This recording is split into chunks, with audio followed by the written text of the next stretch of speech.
If it's your hat, your cell phone, your camera, your arm, your leg, your small child, you're going to want to make sure that that is on the train at all times. The only other rule I really have is the rule of the bells. The bell is the law here in St. Augustine. When I ring that bell, that means it's safe to get on or off the train. We are at one of our 23 stop locations.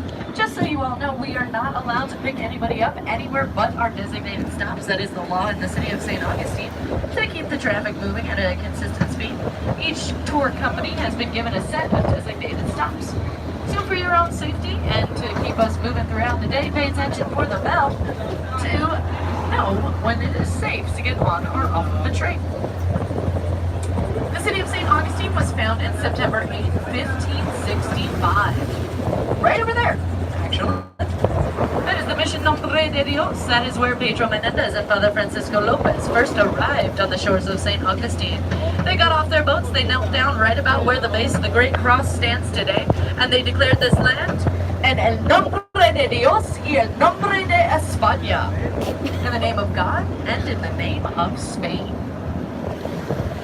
The city of St. Augustine was founded September 8, 1565, but the men actually arrived off the shore on August 28th, which is how the city got its name. It was named St. Augustine because August 28th is the feast day of St. Augustine in the Catholic calendar.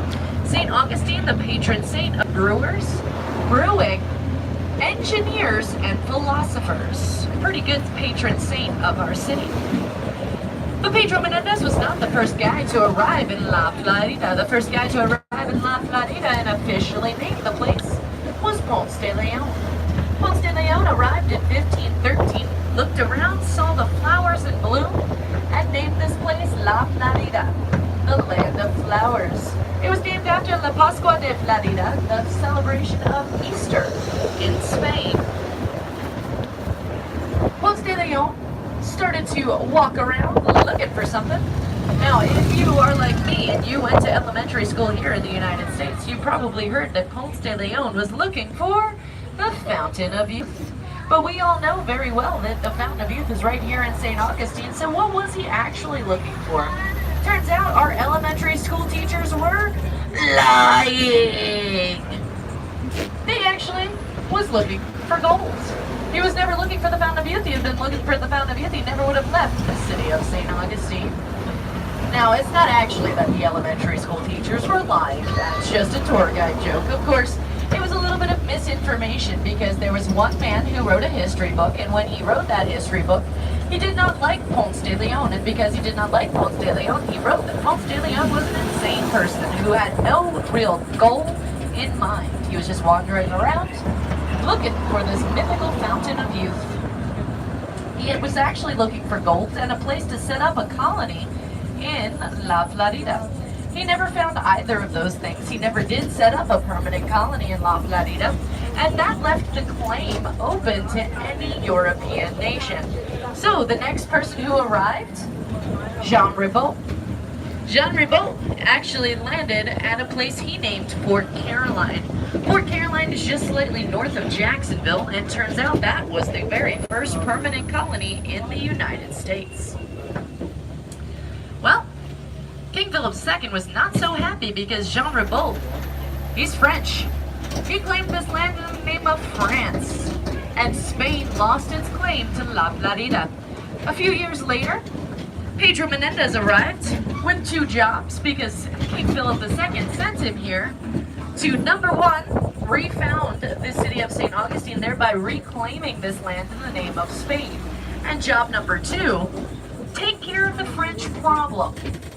He did both of those things, and well, that's about all of that story I'm allowed to tell during the day. The rest of the story, it gets a little bit bloody, it gets a little bit gory, and I like to save that story for the ghost tour at night.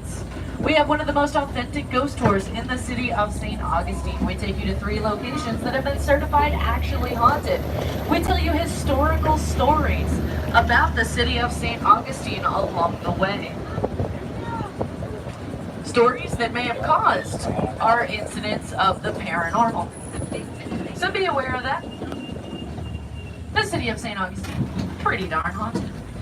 But we'll save that for the nighttime on the Ghost Train Adventure. All you need to know is Pedro Menendez founded visit the city of St. Augustine on a very literal river of blood. Our river's name is the Matanzas. Matanzas means bloody massacre or brutal slaughter in Spanish. The original name is what I like to call it though, the Bay of Dancing Dolphins. Our next stop is going to be the Visitors Information Center. The Visitors Information Center is a really great spot to get off the train if you would like some information about the city of St. Augustine. It is the only city-run Visitors Information Center. Anything else that says Visitors Information or anything that says Visitors Information or Welcome Center, they're all privately owned companies. This is the only one that is the official City of St. Augustine Visitors Information Center. Inside you'll find a small museum. It is not really a museum. It's more like a timeline and a couple of little displays. A mini museum, if you will. So we're going to make our first stop here at the VIC, the Visitors Information Center and Parking Garage. Next stop is going to be Ripley's Believe It or Not.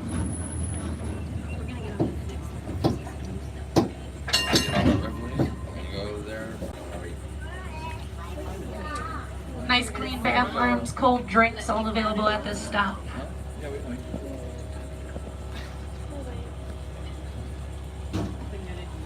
All right, we're gonna move on to our next stop.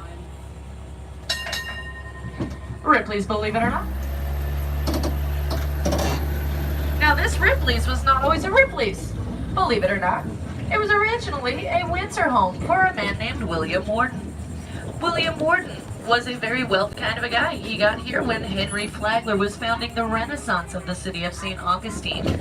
He started the Renaissance in the late 1800s. It was taking the city from a small fishing village to a resort town for the extremely wealthy.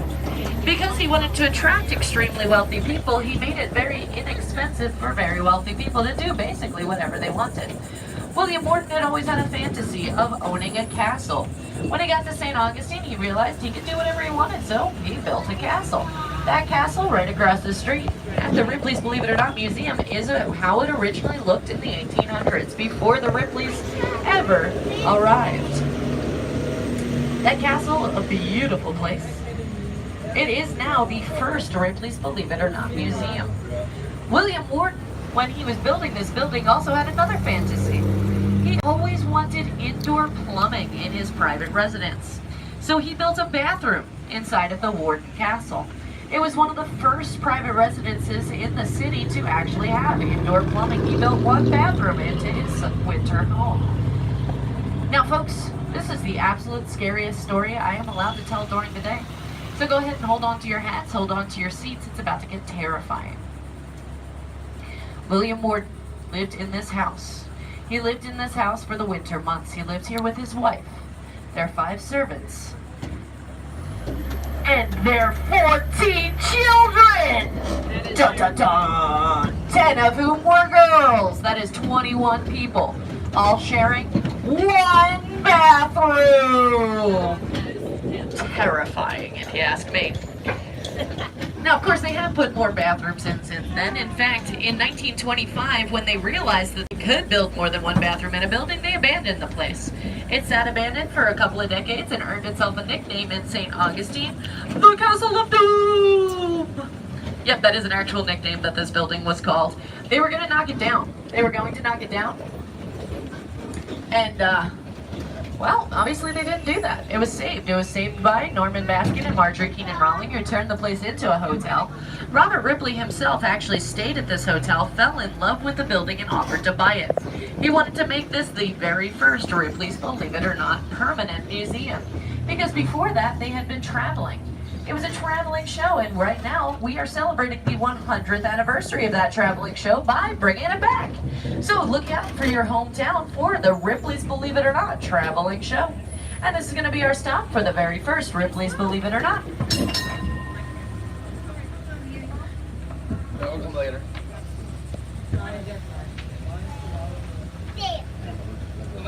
This one. Welcome to the train, everybody. My name's Daphne. Happy to have you on the train today. We're going to continue on our way. Our next stop is going to be the City Gates train station. The City Gates train station, it is a bit of a misnomer. It's not actually at the City Gates. It's slightly west of the city gates at a place called Burger Buckets, where you can buy buckets of burgers. Burgers. You know what? Let's just all stop there. Let's all get some burgers. Let's forget the rest of the tour. We're just gonna get some lunch. Sounds like a good plan to me. Just kidding. Instead, let me tell you about the city gates themselves. The city gates of St. Augustine are a part of the original planning of the city of St. Augustine. The city of St. Augustine was 22 square blocks. Now, originally, the first line of defense was redoubts. Redoubts are small fortifications where several soldiers would be relatively protected from invaders, and they would be able to defend the city. Well, a few pirates snuck into the city and they decided to just put up a wall. They put up a wall around the entire city of St. Augustine. When you put up a wall, you need to make a way in. And that way in was the coquina structure known as the city gates of St. Augustine. The city gates are going to be on our left as we make this right turn onto Orange Street. There they are on the left, still standing proud to this day. Originally they would have been coated in white plaster with red at the top. Now when the wall was taken down around St. Augustine, they were also going to destroy the city gates. Luckily there was a group of brave women who actually chained themselves to the city gates and saved it from destruction. This is going to be our next stop. This is the Burger Buckets, aka our City Gates train station. This will give you access to the Potter's Wax Museum over there. There's a redoubt over there, that is the Santo Domingo redoubt. And this is going to be our stop for Burger Buckets. All aboard.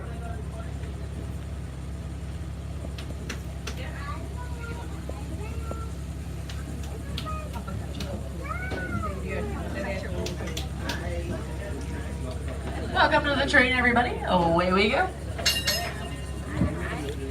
Next stop is going to be North St. George Street. North St. George Street gives you access to the entirety of the downtown district of St. Augustine. North St. George Street in general, is a pedestrian walking street. It's a street you can walk up and down in relative safety. There's not going to be a lot of cars driving up and down St. George Street at all, but on the side roads, be aware they are still active roadways. And every once in a while, a giant 60-foot, 30,000-pound train is going to drive down. That's right, we're going to make a second stop on St. George Street, right in the middle at St. George and Hippolyta Street. But next we're going to North St. George Street, the northernmost point on St. George Street. There are several museums all up and down St. George Street. Two of the most popular are going to be the oldest schoolhouse museum, which is the oldest wooden schoolhouse in the U.S.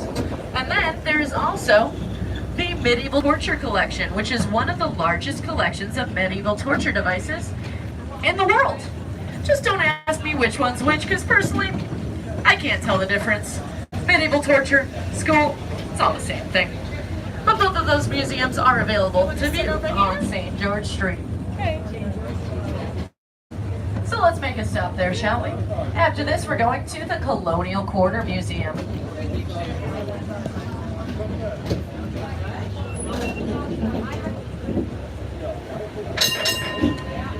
Enjoy your time on St. Lots of shops, restaurants, cool stuff to do in St. George Street is that downtown district. And away we go.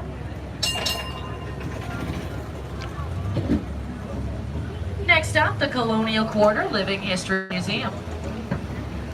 The Colonial Quarter is a living history museum. You'll step off the train and it's almost like literally stepping back in time. You walk through the doorway and it feels like you're walking through a time portal back to colonial St. Augustine. There's people dressed in colonial attire doing colonial activities all inside.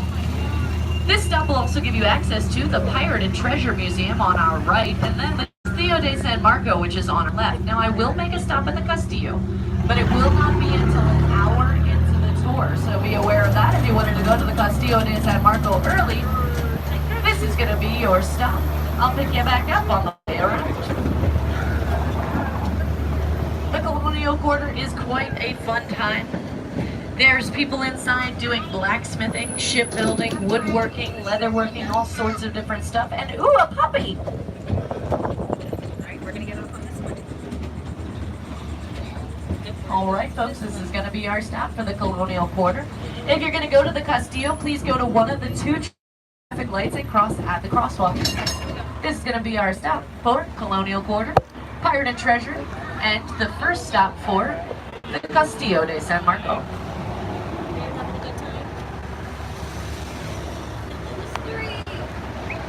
All right, we'll see everybody later in the day. And away we go. Yes, I do want ice cream. Who asked? Oh, never. Oh, okay. Let's go to the next stop. Next stop is going to be at the corner of St. George and Hippolyta Street. So we're going to go downtown into the heart of the downtown district of St. Augustine, taking you down Hippolyta Street, one of the roads that runs east to west through the city. Like I said, City of St. Augustine was a planned city. When they planned it, they made it a square block city. So all of the roads are either going north or south or east to west. The road we're about to drive down is Hippolyta. Hippolyta is one of the streets that goes from east to west. And it was designed to be a primitive air conditioning system. So as we turn down Hippolyta Street, you may notice the temperature's going to go down. Let's try it, shall we?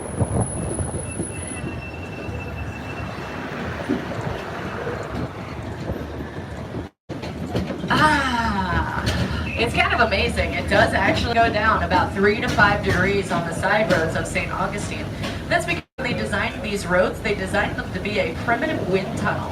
The roads are wider at the end, narrower in the middle, and they snake through the sideway of the city. So it captures all the wind from the bay and pushes the stagnant hot air out of the city of St. Augustine.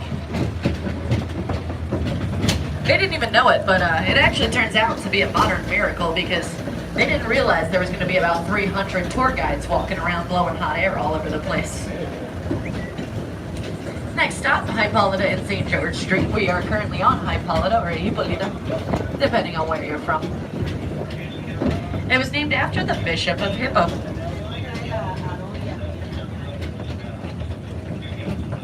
All right, this is going to be our stop. This is the stop for Hippolyta and St. George. We'll see y'all later in the day. Have a good one. Here we go.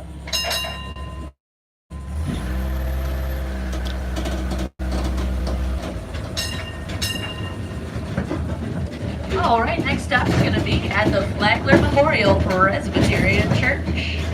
Before we get to the Flagler Memorial Presbyterian Church, we're going to actually visit 2 other churches also built by Henry Flagler. Each church, a different denomination, each church built for a different reason. The church we're going to see is the Grace United Methodist Church. Henry Flagler, when he got to St. Augustine, he was founding the city of St. Augustine. He was turning it into a place for the incredibly wealthy. It was originally a small 22 square block fishing village with not a lot to do. Henry Flagler arrived here and he realized this small town is going to be a perfect place to make a winter wonderland for New Yorkers who were making a lot of money at the time in the late 1800s, early 1900s. It was known as the Gilded Age in the United States. Henry Flagler, when he got here and he decided to turn this place into a place for the wealthy, he realized the first thing he was going to need to do was build a hotel. He actually offered to buy a hotel that was already built here in the city, and then it mysteriously burned down shortly after he was told no. We still don't know what happened there. It's a mystery. I think we can assume a little bit further than that, though.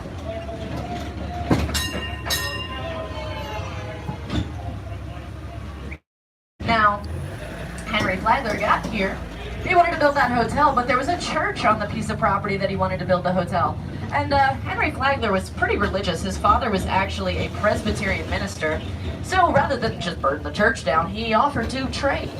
He offered to trade a beautiful brand new church. This church over here, the Grace United Methodist Church, was in exchange for a piece of land. That piece of land is where he built the Ponce de Leon Hotel. But it's not like he gave them a cheapo church. He built this church to be beautiful.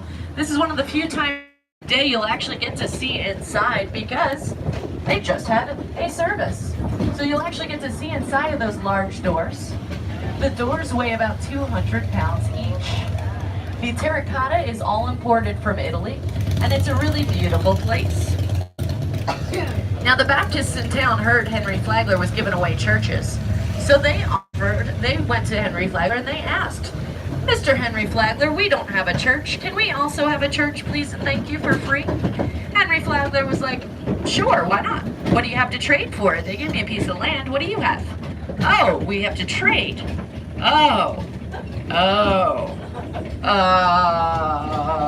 We'll pray for you really, really hard? Worked. Henry Flagler offered them a $10,000 donation. If they were able to match that $10,000, he would also give them a piece of land and build the church for them. On your right is the Ancient City Baptist Church, built by Henry Flagler for the Baptists.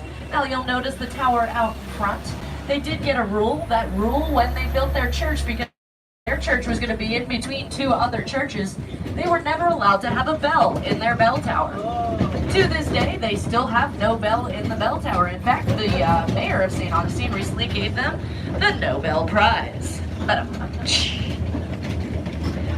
Believe it or not, I actually just talked to somebody who works at the church, and I was talking about the bell thing, and we're always learning new information about the city of St. Augustine, and well, I just found out about 2 weeks ago, that that tower out in front of the church, that tower was never designed to hold a bell. It was actually designed to be changing rooms for the clergy and storage.